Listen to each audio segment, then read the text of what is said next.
تیسرا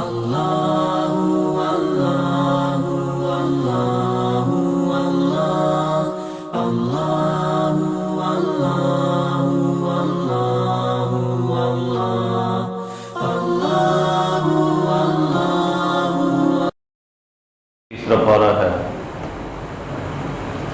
سورہ آل عمران،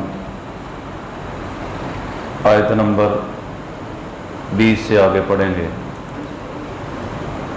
اعوذ باللہ من الشیطان الرجیم، بسم اللہ الرحمن الرحیم۔ ان الذین یکفرون بآیات اللہ ویقتلون النبیین بغیر حق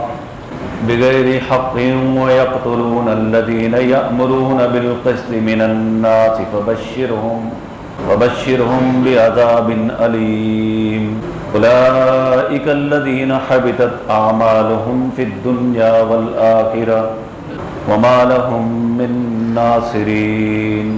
ان الذين يكفرون بآيات اللہ، بے شک جو لوگ انکار کرتے ہیں اللہ تعالیٰ کی آیات کا، اللہ تعالیٰ کے احکام کا، وَيَقْتُلُونَ النَّبِيِّينَ بِغَيْرِ حق، اور وہ قتل کرتے ہیں نبیوں کو ناحق، وَيَقْتُلُونَ الَّذِينَ يَأْمُرُونَ بِالْقِسْطِ، اور وہ قتل کرتے ہیں ان کو جو حکم کرتے ہیں انصاف کرنے کا لوگوں میں سے، فَبَشِّرْهُمْ بِعَذَابٍ عَلِيمٍ، تو آپ ان کو خوشخبری سنا دو دردناک عذاب کی۔ اولئک الذین حبطت اعمالہم، یہی لوگ ہیں کہ جن کے اعمال ختم ہو گئے، حبط ہو گئے دنیا میں والآخرہ، اور آخرت میں، وما لہم من ناصرین، اور ان کا کوئی مدد کرنے والا نہیں ہے۔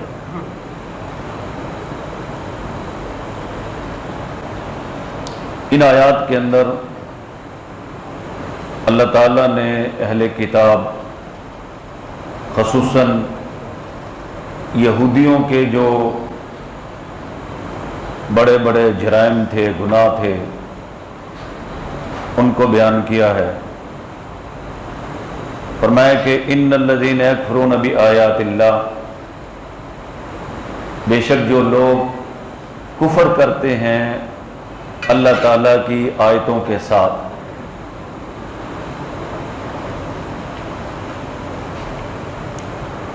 اللہ کی آیات کا انکار اور کفر کیا ہے کہ اللہ تعالیٰ کے احکام کو نہ ماننا، اپنی خواہشات پر اور اپنی اغراض کے لیے اللہ تعالیٰ کی کتاب سے منہ پھیر لینا، جیسا کہ زانی شادی شدہ زانی اگر زنا کرے تو تورات میں بھی اس کی سزا رجم کرنا ہے، لیکن جانتے بوجھتے ہوئے انہوں نے اس سزا سے اعراض کیا، منہ پھیرا۔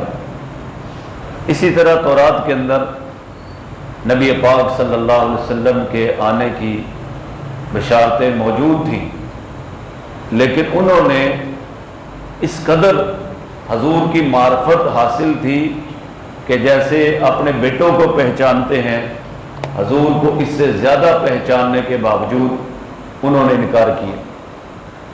ان الذین یکفرون بآیات اللہ، بے شک جو لوگ کفر کرتے ہیں اللہ کی آیات کے ساتھ، وَيَقْتُلُونَ النَّبِيِّينَ، اور وہ قتل کرتے ہیں نبیوں کو بغیر حق، ناحق،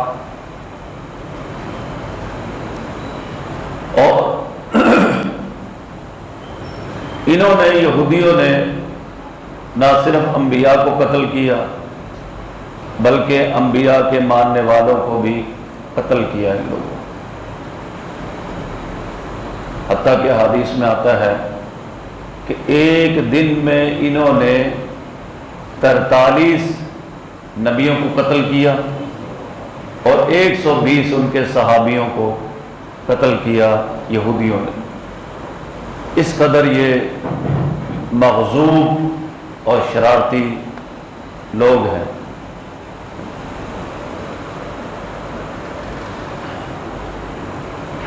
اور یہ میں نے بتایا کہ نبی کریم صلی اللہ علیہ وسلم کی مخالفت میں انہوں نے ہر حد کو پار کیا. کوئی ظلم ایسا نہیں، کوئی چال بازی ایسی نہیں جو حضور علیہ السلام پہ انہوں نے نہ کی ہو. نبی پاک صلی اللہ علیہ وسلم پر جادو کروانے والے یہودی تھے، جادو کروا دیا.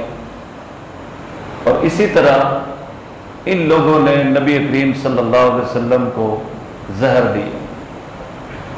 اور آپ علیہ السلام آخری وقت میں فرماتے تھے آج مجھے اس زہر کا اثر جو ہے محسوس ہوتا ہے. ایک صحابی تو وہیں کھانے پر شہید ہو گئے، لیکن حضور علیہ السلام کو اللہ نے سلامت رکھا. لیکن اس زہر کے جو اثرات تھے وہ آپ علیہ السلام نے اپنے مرض الوفات کے اندر محسوس کی. یہ ایسے بدبخت لوگ ہیں. وَيَقْتُلُونَ النَّبِيِّينَ بِغَيْرِ حق، اور وہ قتل کرتے ہیں نبیوں کو ناحق. دو وجہ کل میں نے آپ کو بتائی، یاد رکھیں. کسی کو قتل کرنا تین وجہ سے ہوتا ہے.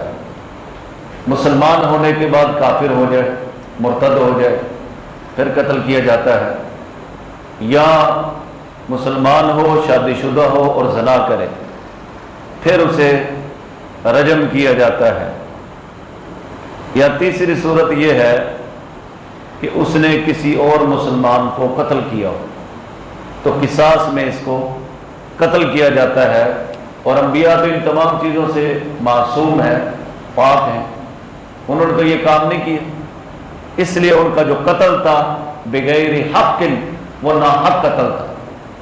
اور دوسرا مفسرین فرماتے ہیں کہ بغیر حق کا معنی یہ ہے کہ جب وہ کسی نبی کو شہید کرتے تھے تو خود بھی سمجھتے تھے کہ ہم صحیح نہیں کر رہے. ان کا ضمیر ان کو ملامت کرتا تھا، لیکن اپنی نفسانی خواہشات کے لیے، اپنے اغراض کے لیے وہ یہ کام کرتے تھے.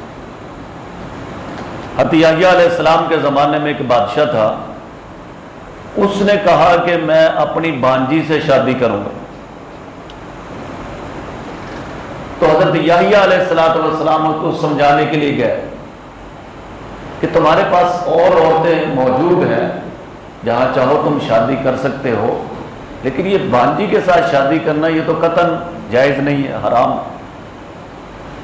اس نے کہا تم جو ہے نا اپنا کام کرو، تم کون ہوتے ہو میرے معاملات میں مداخلت کرنے والے. حضرت یحییٰ نے فرمایا کہ میں اللہ کا پیغمبر ہوں، یہ میری ذمہ داری ہے کہ میں آپ کو سمجھاؤں. کہتا اچھا. اس نے یحییٰ علیہ السلام کو شہید کروا دیا. کس کے لیے؟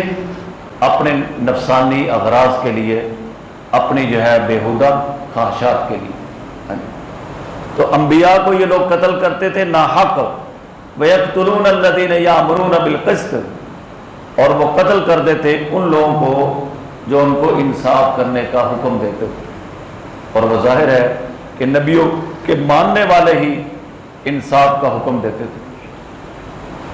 یاد رکھیں بھائی، ایک ہوتا ہے انصاف جس کو عربی میں قسط کہتے ہیں، ایک ہوتا ہے ظلم. ظلم کسے کہتے ہیں؟ ظلم یہ ہوتا ہے وضع شیء فی غیر محلہ، ایک چیز کو اس کے مقام سے ہٹا دینا، دوسری جگہ پہ رکھنا، یہ ظلم کہلاتا ہے. اگر ایک آدمی جوتی جو ہے وہ پاؤں میں پہننی چاہیے، وہ سر پہ رکھ لے، تو عربی میں یہ بھی ظلم ہے، یہ بھی ظلم کہلاتا ہے. اور سب سے بڑا ظلم قرآن کی نظر میں کیا ہے؟ لقمان علیہ السلام نے اپنے بیٹے سے کہا بیٹا ان الشرک لظلم عظیم، سب سے بڑا ظلم اللہ کے ساتھ شرک کرنا ہے. اس لیے کہ یہ پیشانی کس نے بنائی ہے؟ اللہ نے. تو یہ اللہ کے سامنے سجدہ ریز ہونی چاہیے. یہ اگر بتوں کے سامنے تم سجدے میں ڈالتے ہو تو یہ ظلم ہے، اور اس سے بڑا ظلم کوئی نہیں. یہ بھی سمجھے کہ سجدہ اس امت کے لیے نہ تعظیمی سجدہ غیر اللہ کو جائز ہے، نہ عبادت کا سجدہ جائز ہے. کئی لوگ آپ دیکھیں وہ درباروں پہ جا کے سجدہ کرتے ہیں، آپ انہیں سمجھائیں کہ یار یہ سجدہ شرک ہے، نہ کیا کرو، حرام ہے۔ وہ کہتے ہیں بھائی میں نے تو سبحان ربی الاعلیٰ تو نہیں پڑھا، میں تو تعظیم کے لیے یہ سجدہ کرتا ہوں۔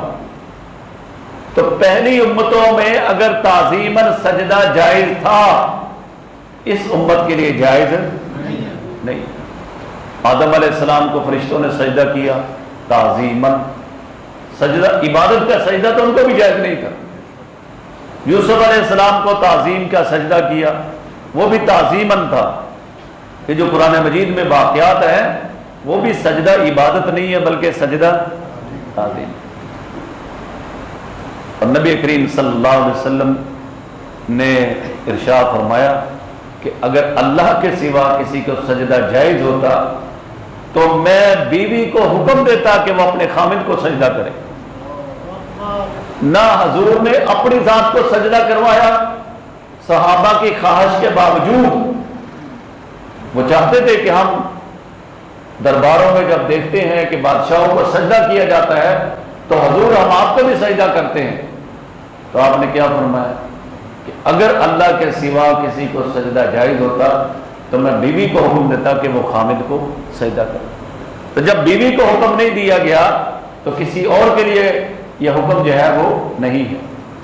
سجدہ تعظیم کا ہو تو یہ بھی حرام ہے، سجدہ عبادت کا ہو تو یہ شرک ہے۔ یاد رکھیں، کسی قبر پر کسی بت کے سامنے جو آدمی سجدہ کرتا ہے عبادت کا تو وہ آدمی جو ہے اسلام سے نکل جاتا ہے۔ کہتے کسی ہندو سے پوچھا کہ مسلمانوں میں اور ہندوؤں میں کیا فرق ہے؟ کہتے کوئی فرق نہیں، بس اتنا فرق ہے کہ ہم بٹھا کے پوجتے ہیں، وہ لٹا کے پوجتے ہیں۔ درباروں پہ جا رہے ہیں، کہیں مسئلے نہیں حل ہو رہے، درباروں پہ جاؤ، وہاں منتیں مانو، تو یہ کیا ہے؟ ان چیزوں کی اسلام میں کوئی گنجائش نہیں ہے۔ نبی کریم صلی اللہ علیہ وسلم نے ارشاد فرمایا کہ اللہ کی یہود و نصارہ پر لعنتیں ہوں، اتخذوا قبور انبیاءہم مساجدا، جنہوں نے نبیوں کی قبروں کو سجدہ گاہ بنا لی۔ آپ نبی کریم صلی اللہ علیہ وسلم کے روضہ مبارک پر چلے جائیں، اللہ تعالیٰ نے پہرے بٹھائے ہوئے۔ اگر سجدہ جائز ہوتا تو اللہ تعالیٰ سب سے پہلے اپنے نبی کے لیے انتظام کر دیتے، اور وہ اتنے سخت ہیں، وہ جو وہاں پہ پہرے دار کھڑے ہیں، ہمارے حضرت فرمایا کرتے تھے کہ ایک آدمی کو نا خارش ہوئی، وہ نیچے ہوا نا، وہ کہتے شرک شرک، شردہ کہتا اس کو، کہتے شرک نہیں، کھرک کھرک کھرک ہو۔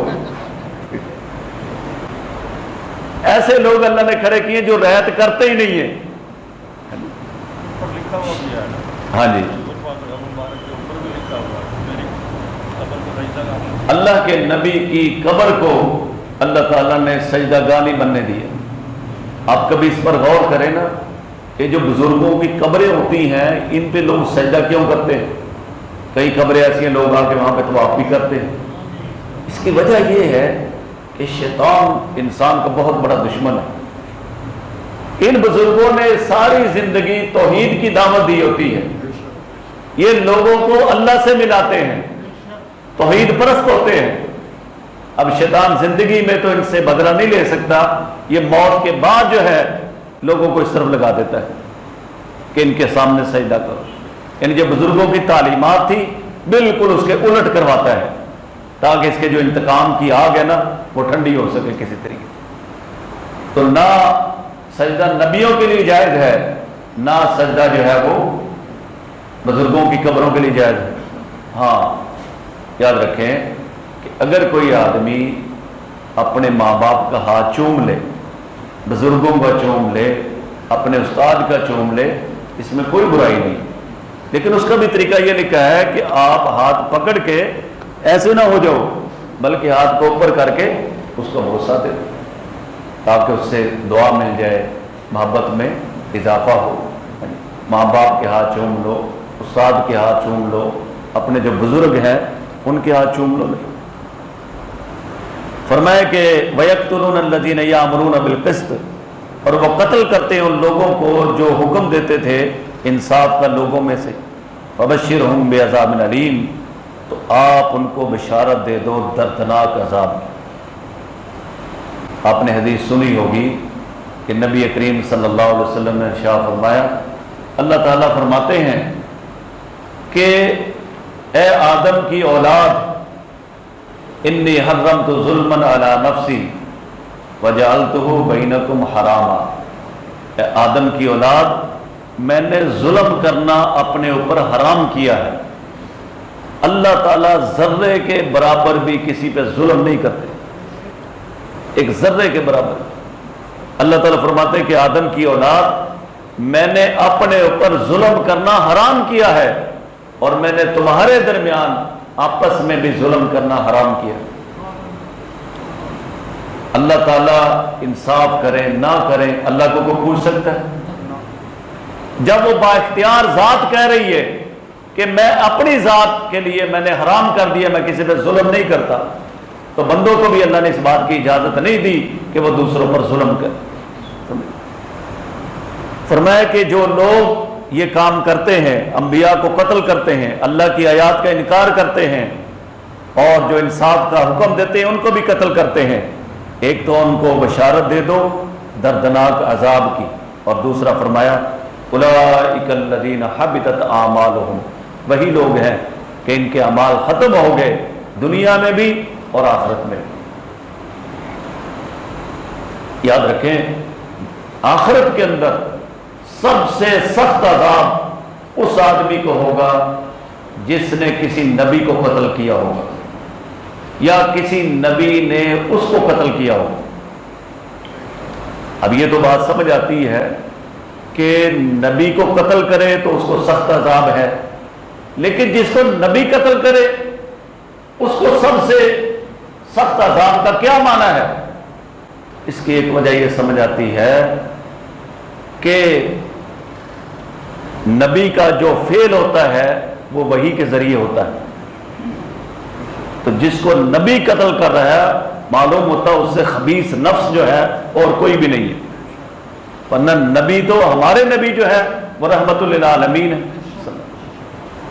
اگر رحمت کا جو مرکز ہے وہ کسی کو جڑ سے اکھاڑنے کے لیے قتل کرنے پہ آمادہ ہو جاتا ہے تو یہ اللہ کے حکم سے ہوتا ہے۔ اس سے بڑا خبیث النفس کائنات میں کوئی نہیں ہوتا جس کو اللہ کا نبی قتل کرتا۔ تو آخرت میں سب سے سخت عذاب اس کو ہوگا جس نے کسی نبی کو قتل کیا ہو یا نبی نے اس کو قتل کیا ہو۔ فرمایا کہ وہی لوگ ہیں کہ ان کے اعمال ختم ہو گئے دنیا میں بھی اور آخرت میں بھی، وما لہم من ناصرین، اور ان کے لیے کوئی مدد کرنے والا نہیں ہے کہ کوئی آ کے ان کو چھڑا کے لے جائے گا، ایسا نہیں ہوگا۔ اللہم صلی علی محمد عبدک و رسولک، صلی علی المؤمنین والمؤمنات والمسلمین، اللہم اشف مرضانا ومرضى المسلمین، یا اللہ بیماروں کو شفا عطا فرما۔ صلی اللہ تعالی علی خیر خلقہ محمد و آلہ وصحبہ اجمعین برحمتک یا